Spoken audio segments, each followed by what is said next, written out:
Hi friends, നമസ്കാരം. Challenger ആപ്പിന്റെ constitution ക്ലാസ്സിലേക്ക് ഏവർക്കും ഹൃദ്യമായി സ്വാഗതം.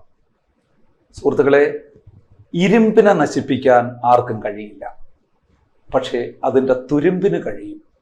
അതുപോലെയാണ് നിങ്ങളെ നശിപ്പിക്കാൻ മറ്റാർക്കും കഴിയില്ല, പക്ഷെ നിങ്ങളുടെ മാനസികാവസ്ഥയ്ക്ക് കഴിയും. അതുകൊണ്ട് എനിക്ക് നിങ്ങളോട് പറയാനുള്ളത്, നെഗറ്റീവായിട്ടുള്ള ചിന്താഗതികൾ, വളരെ നെഗറ്റീവായിട്ടുള്ള നിഷേധാത്മകമായിട്ടുള്ള ചിന്താഗതികൾ മനസ്സിൽ നിന്ന് വലിച്ചെറിയുക.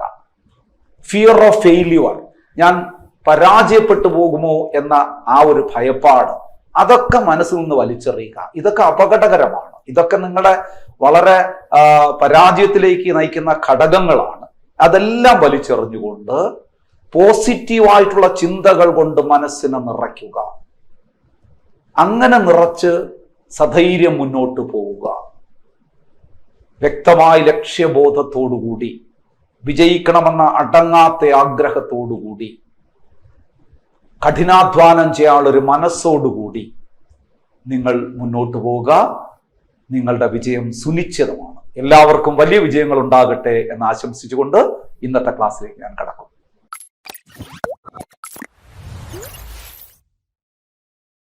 ഇന്ന് നമ്മൾ ഡിസ്കസ് ചെയ്യുന്നത് ഭരണഘടനാ ഭേദഗതികളെ കുറിച്ചാണ്. നമ്മൾ കഴിഞ്ഞ ക്ലാസ്സിൽ തുടങ്ങി വെച്ചു. ഇത് രണ്ടാമത്തെ ക്ലാസ് ആണ്. ഭേദഗതികളെ കുറിച്ചുള്ള രണ്ടാമത്തെ ക്ലാസ് ആണ്. ഞാൻ നിങ്ങളോട് പറഞ്ഞു, ഭേദഗതികളെ കുറിച്ച് ഒരു 5 ക്ലാസ് ഉണ്ട്, എങ്കിലേ ഈ ഭേദഗതി എന്ന് പറയുന്ന ടോപ്പിക്ക് തീരുകയുള്ളൂ. 2-3 മാർക്ക് നിങ്ങൾക്ക് ഉറപ്പിക്കാൻ കഴിയുന്ന ഒരു ഏരിയ ആണ് എന്ന് ഞാൻ കഴിഞ്ഞ ക്ലാസ്സിൽ നിങ്ങളെ ഓർമ്മിപ്പിച്ചു. വീണ്ടും ഓർമ്മിപ്പിക്കുകയാണ്. സുഹൃത്തുക്കളെ, ഏതു ഭേദഗതിയെ കുറിച്ച് പഠിക്കുന്നതിന് മുമ്പും ഞാൻ ആദ്യം പറഞ്ഞ കുറച്ച് ചോദ്യങ്ങൾ നിങ്ങളുടെ മനസ്സിൽ കൊണ്ടുവരിക. ഭേദഗതികളുമായി ബന്ധപ്പെട്ട് ഞാൻ പറഞ്ഞ ഒരു 5-6 ചോദ്യങ്ങൾ എല്ലാ ഭേദഗതി പഠിക്കുന്നതിന് മുമ്പ് നിങ്ങൾ ആലോചിക്കുക അതിനെക്കുറിച്ച്. ഇപ്പോ ഒന്നുകൂടി ഞാനത് ഓർമ്മിപ്പിക്കുകയാണ്. ഇന്ത്യൻ ഭരണഘടന ആദ്യമായി ഭേദഗതി ചെയ്ത വർഷം 1951. ഭരണഘടനാ ഭേദഗതിയെക്കുറിച്ച് പരാമർശിക്കുന്ന ഭരണഘടനാ ഭാഗം 20-ാം ഭാഗം. ഭരണഘടനാ ഭേദഗതി ഇന്ത്യ ഏത് രാജ്യത്ത് നിന്ന് കടം വാങ്ങി?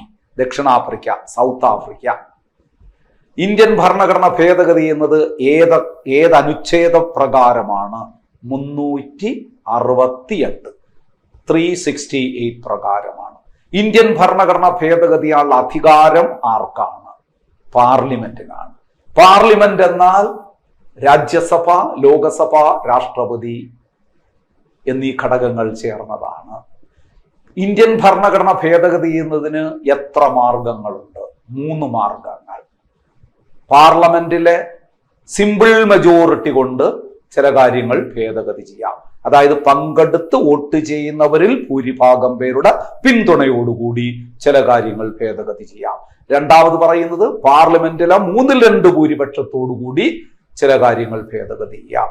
മൂന്നാമത് പറയുന്നത് സംസ്ഥാനങ്ങളുടെ പകുതി കൂടുതൽ പിന്തുണയ്ക്കുന്ന പാർലമെന്റിലെ 2/3 ഭൂരിപക്ഷത്തോടുകൂടി. ആദ്യ ക്ലാസ്സിൽ പഠിച്ചതാണ്. ഇത് ഞാൻ പറയുന്നത് ഏത് ഭേദഗതി പഠിക്കുന്നതിന് മുമ്പും ആദ്യം ഇത് ഇത്രയും മനസ്സിൽ പറയുക. കാരണം ഇതിൽ നിന്ന് 1 മാർക്ക് ഉറപ്പാണ്. ഇന്ത്യൻ ഭരണഘടന ആദ്യമായി ഭേദഗതി ചെയ്ത വർഷം നിരവധി തവണ ചോദിച്ചിട്ടുണ്ട്. അതുപോലെ തന്നെ ഭരണഘടനാ ഭേദഗതിയെ കുറിച്ച് പരാമർശിക്കുന്ന ആർട്ടിക്കിൾ 368 സ്ഥിരം ക്വസ്റ്റ്യൻ ആണ്. അതുകൊണ്ട് ഏത് ഭേദഗതി പഠിക്കുന്നതിന് മുമ്പ് ആമുഖമായി പഠിച്ച ഈ 5-6 ചോദ്യങ്ങൾ മനസ്സിലൊന്ന് ഉറപ്പിച്ചതിന് ശേഷം, പഠിച്ച കാര്യങ്ങൾ ഒന്ന് ആവർത്തിച്ചതിന് ശേഷം ഓരോ ഭേദഗതിയിലേക്ക് കടക്കുക. 1951 വളരെ വളരെ വളരെ കൂടുതൽ തവണ പരീക്ഷ ചോദിച്ചിട്ടുള്ളതാണ് ഇന്ത്യൻ ഭരണഘടന ആദ്യമായി ഭേദഗതി ചെയ്യപ്പെട്ട വർഷം. മാത്രമല്ല സുഹൃത്തുക്കളെ, ഈ 1951 എന്ന് പറയുന്നത് പല ചോദ്യങ്ങളുടെയും ഉത്തരമാണ്.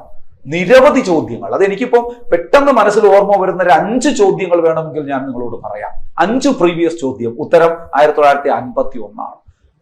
ഇപ്പൊ പറഞ്ഞത് തന്നെ നമുക്ക് തുടങ്ങാം. ഇന്ത്യൻ ഭരണഘടന ആദ്യമായി ഭേദഗതി ചെയ്യപ്പെട്ട വർഷം.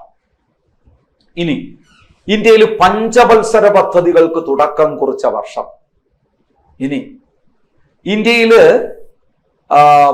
ആദ്യത്തെ പൊതു തെരഞ്ഞെടുപ്പ് നടന്ന വർഷം 1951-52 നമ്മൾ പഠിച്ചിട്ടുണ്ട്. ആദ്യ പൊതു തെരഞ്ഞെടുപ്പ് നടന്ന വർഷം. അടുത്തത് ഇന്ത്യയിൽ ധനകാര്യ കമ്മീഷൻ നിലവിൽ വന്ന വർഷം 1951 നവംബർ 22-ലല്ലേ ധനകാര്യ കമ്മീഷൻ നിലവിൽ വന്ന്. ധനകാര്യ കമ്മീഷൻ നിലവിൽ വന്ന വർഷം.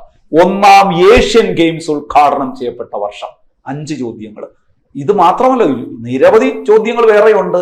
ആവർത്തിക്കപ്പെടുന്ന ഒരു 5 ചോദ്യങ്ങൾ ഞാൻ നിങ്ങളോട് പറഞ്ഞു എന്നേ ഉള്ളൂ. ഒന്നുകൂടി ആവർത്തിക്കട്ടെ.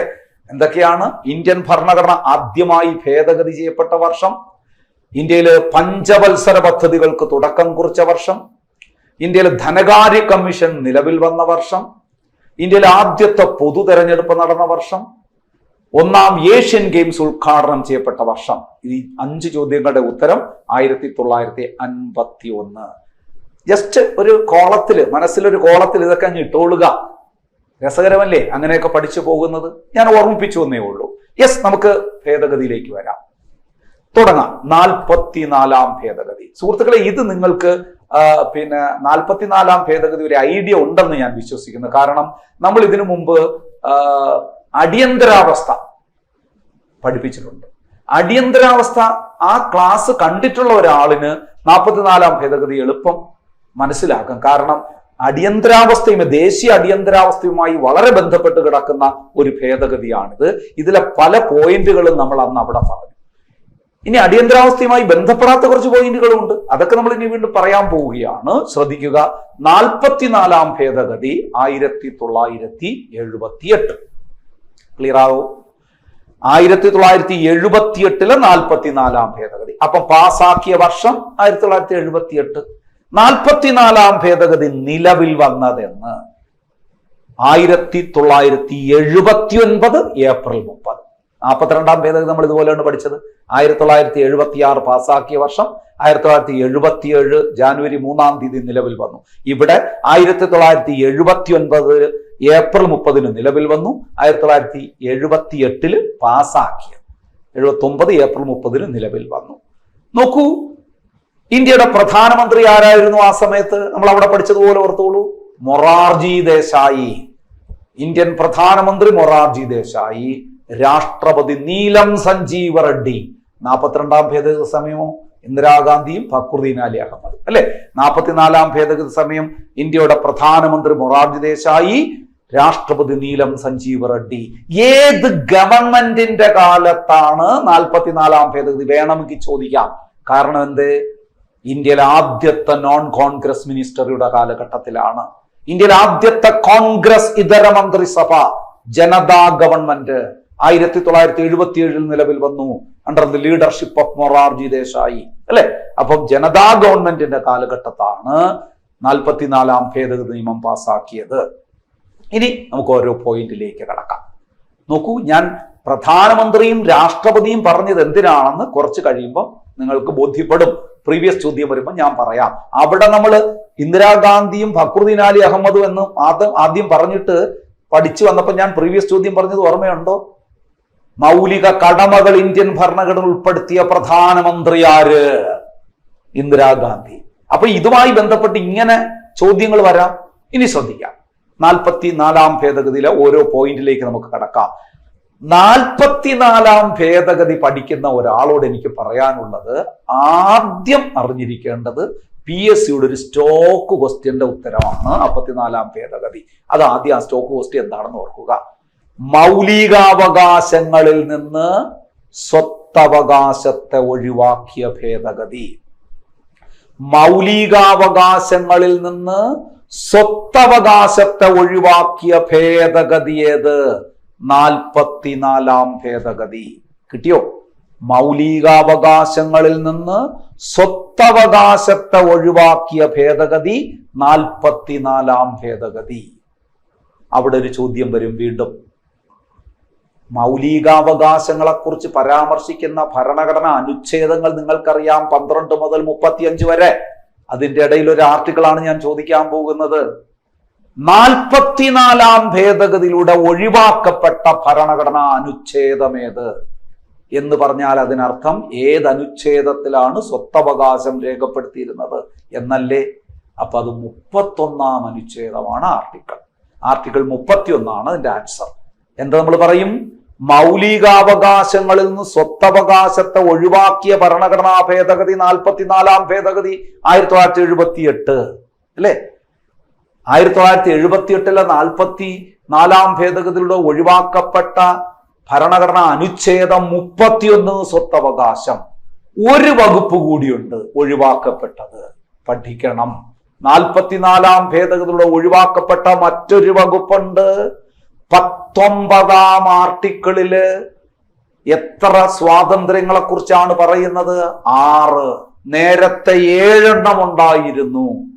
19(1)(a), 19(1)(b), 19(1)(c), 19(1)(d), 19(1)(e), 19(1)(f), 19(1)(g ഇങ്ങനെ 7 ഉണ്ടായിരുന്നു.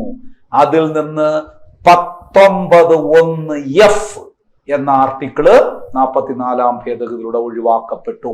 19(1)(f) എന്താ പറയുന്നത്? സ്വത്ത് സമ്പാദിക്കാനുള്ള സ്വാതന്ത്ര്യം. അത് ഈ നോട്ടിൽ ഞാൻ കൊടുത്തിട്ടില്ല, നിങ്ങളൊന്ന് കുറിച്ച് പഠിക്കണം കേട്ടോ. സ്വത്ത് സമ്പാദിക്കാനുള്ള സ്വാതന്ത്ര്യത്തെ കുറിച്ച് പരാമർശിക്കുന്നതാണ് 19(1)(f). അപ്പൊ ഇന്ത്യൻ ഭരണഘടനയില് നിന്ന് ഒഴിവാക്കപ്പെട്ട 44-ാം ഭേദഗതിയിലൂടെ ഒഴിവാക്കപ്പെട്ട 2 വകുപ്പുകളാണ് 31-ഉം 19(1)(f). 31 സ്വത്തവകാശം, 19(1)(f) സ്വത്ത് സമ്പാദിക്കാനുള്ള സ്വാതന്ത്ര്യം. ക്ലിയറായോ? 2 ഒഴിവാക്കി. എന്നാൽ 44-ാം ഭേദഗതിയിലൂടെ ഇന്ത്യൻ ഭരണഘടനയിൽ കൂട്ടിച്ചേർത്ത മറ്റൊരു വകുപ്പുണ്ട്, ആർട്ടിക്കിൾ 300A. ആർട്ടിക്കിൾ 300A കൂട്ടിച്ചേർത്തു. ആർട്ടിക്കിൾ 300Aയിൽ എന്താ പറഞ്ഞിരിക്കുന്നത്? സ്വത്തവകാശം നിയമാവകാശമാണ്. വളരെ പ്രധാനപ്പെട്ട ഒരു ചോദ്യമാണ്. സ്വത്തവകാശം നിയമാവകാശമാണെന്ന് രേഖപ്പെടുത്തിയിരിക്കുന്ന ഭരണഘടനാ അനുച്ഛേദം ഏത് എന്ന് മൗലികാവകാശങ്ങൾ പഠിപ്പിച്ചപ്പോൾ ഞാൻ പറഞ്ഞതാണ്.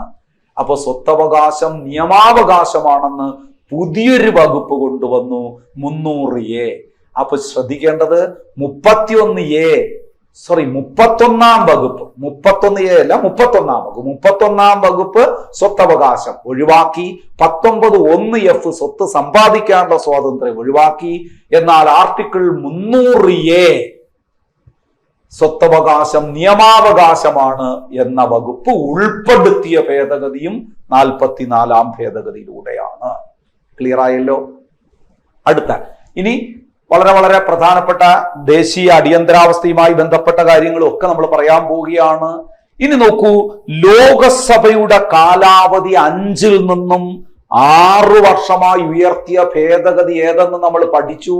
42-ാം ഭേദഗതി 1976. എന്നാൽ അതിനെ തിരിച്ചു കൊണ്ടുവന്നു. ലോകസഭയുടെ കാലാവധി 5 വർഷമായി പുനഃസ്ഥാപിച്ച ഭേദഗതി ഏത്? അത് 44-ാം ഭേദഗതി. ഉയർത്തിയ ഭേദഗതി ഏത്? 42-ാം ഭേദഗതി. ക്ലിയർ ആകണം, അങ്ങോട്ടും ഇങ്ങോട്ടും ക്ലാഷ് ആകരുത്. ലോകസഭയുടെ കാലാവധി 5-ൽ നിന്നും 6 വർഷമായി ഉയർത്തിയ ഭേദഗതി 42-ാം ഭേദഗതി.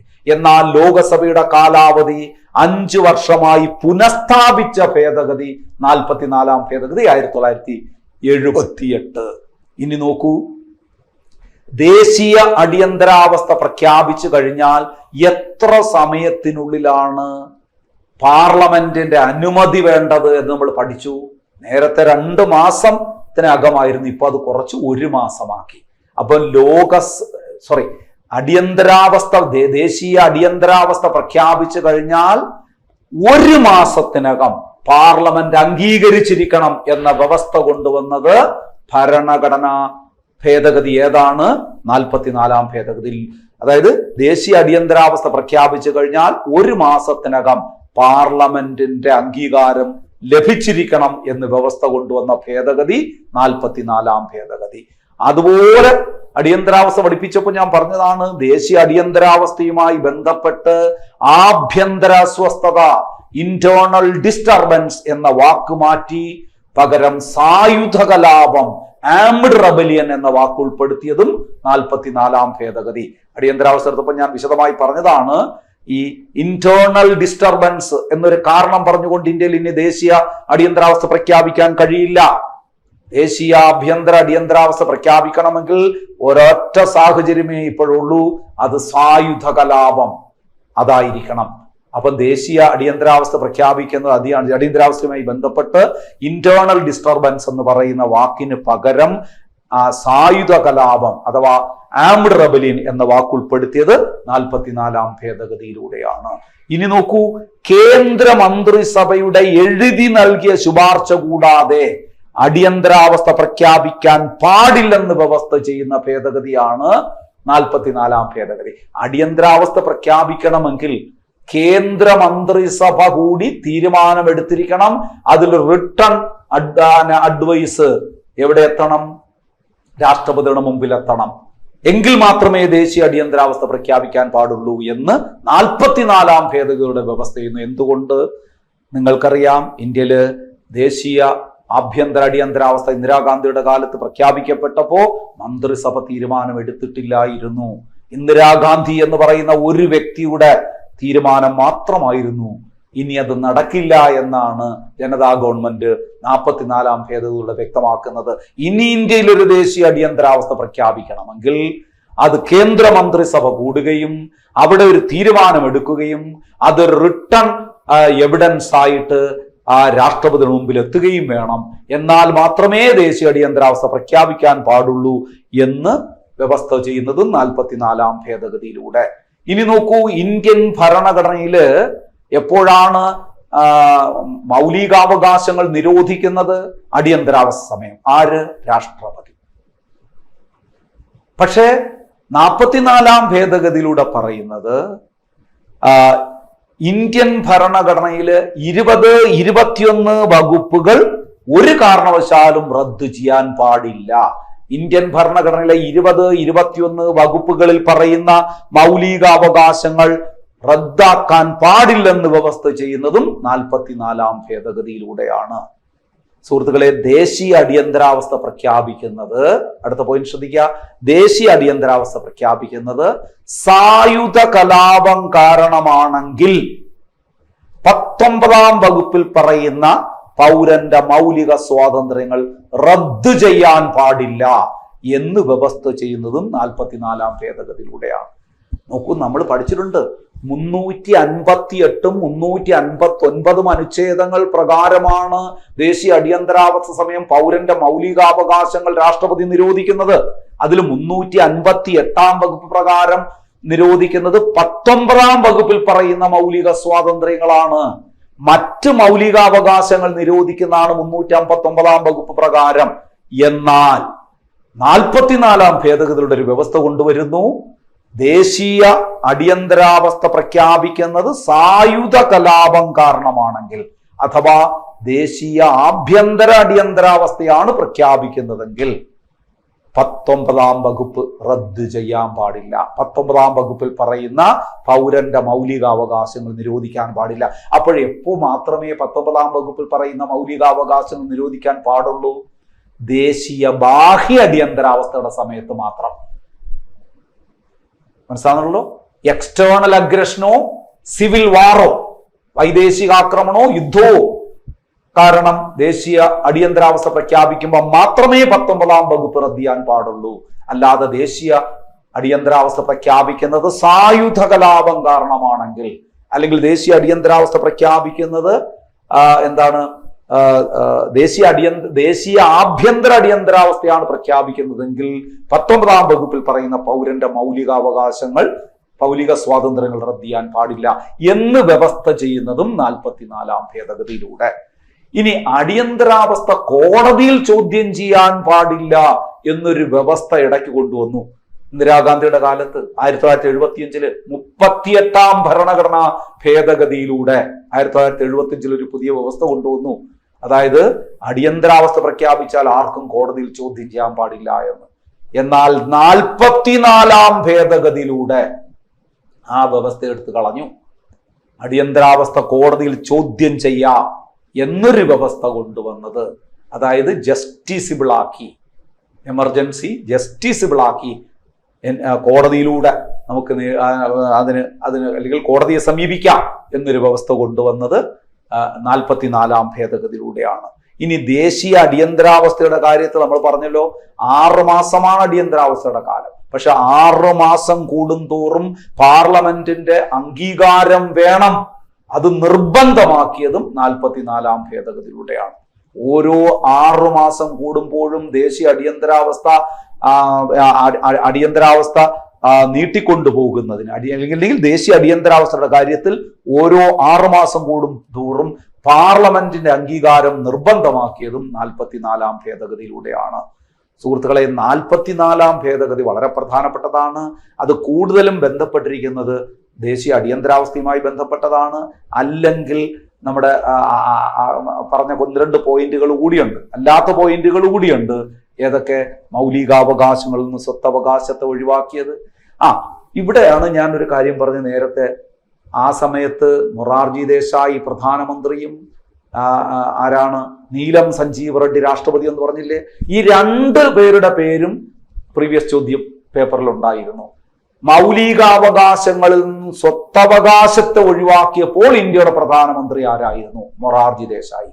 തൊട്ടടുത്ത ഒരു +2 ലെവൽ പരീക്ഷയ്ക്ക് ചോദിച്ചത് ആ മൗലികാവകാശങ്ങളിൽ നിന്നും സ്വത്തവകാശത്തെ ഒഴിവാക്കിയപ്പോൾ ഇന്ത്യയുടെ രാഷ്ട്രപതി ആരായിരുന്നു? അത് നീലം സഞ്ജീവ റെഡ്ഡി. അപ്പോ 44-ാം ഭേദഗതിയുമായി ബന്ധപ്പെട്ട കാര്യങ്ങളാണ് നമ്മൾ ഇന്ന് ചർച്ച ചെയ്തത്. ഇത്രയും കാര്യങ്ങൾ നിങ്ങൾക്ക് മനസ്സിലായിട്ടുണ്ടാവുമെന്ന് വിശ്വസിക്കുന്നു. സുഹൃത്തുക്കളെ, ഭേദഗതികൾ വളരെ പ്രധാനപ്പെട്ട ഒരു ടോപ്പിക്കാണ്. അടുത്ത ക്ലാസ്സിൽ, മറ്റൊരു ക്ലാസ്സിൽ നമ്മൾ പഠിക്കാൻ പോകുന്നത് 52-ാം ഭേദഗതി. വളരെ പ്രധാനപ്പെട്ടതാണ്. കൂറുമാറ്റ നിരോധനവുമായി ബന്ധപ്പെട്ട ഒരു ഭേദഗതിയാണ്. അത് സെപ്പറേറ്റ് ഒരു ക്ലാസ്സിൽ നമ്മൾ പഠിച്ചിട്ട് പിന്നെ നമ്മൾ 74-ഉം 73-74 കൂടെ ചേർത്ത് ഒറ്റ ക്ലാസ്സിലും, പിന്നെ 86-ഉം 91-ഉം കൂടെ ചേർത്ത് ഒരു ക്ലാസ്സിലും, ആ ക്ലാസ്സിൽ തന്നെ ലാസ്റ്റ് ക്ലാസ്സിൽ തന്നെ 101, 102, 103, 104, 105 ആ ഭേദഗതികൾ കൂടി നമുക്കൊന്ന് പെട്ടെന്ന് പറഞ്ഞു പോകാവുന്നതാണ്. അതിൽ നിന്നൊക്കെ ചോദ്യങ്ങൾ ഉണ്ടാകും. അപ്പോ ഇന്നത്തെ ക്ലാസ് കണ്ടുകൊണ്ടിരുന്ന എല്ലാവർക്കും നന്ദി അറിയിക്കുന്നു. പഠിക്കുക, ഒരുപാട് പഠിക്കുക. വലിയ പോരാട്ടത്തിലാണ് നിങ്ങൾ ഏർപ്പെട്ടിരിക്കുന്നത്. മനോവീര്യം ഒട്ടും നഷ്ടപ്പെടാതെ കഴിവും കർമ്മശേഷിയും പുറത്തെടുത്തുകൊണ്ട് നിലയ്ക്കാത്ത പരിശ്രമവുമായി മുന്നോട്ട് പോവുക. എല്ലാവർക്കും വലിയ വിജയങ്ങൾ ഉണ്ടാകട്ടെ എന്ന് ആശംസിച്ചുകൊണ്ട് ഇന്നത്തെ ക്ലാസ് ഞാനിവിടെ വൈൻഡപ്പ് ചെയ്യുന്നു. നമുക്ക് ഉടനെ തന്നെ മറ്റൊരു ക്ലാസ്സുമായി വീണ്ടും കാണാം എന്ന ശുഭപ്രതീക്ഷയോടുകൂടി. Thank you so much. Good by.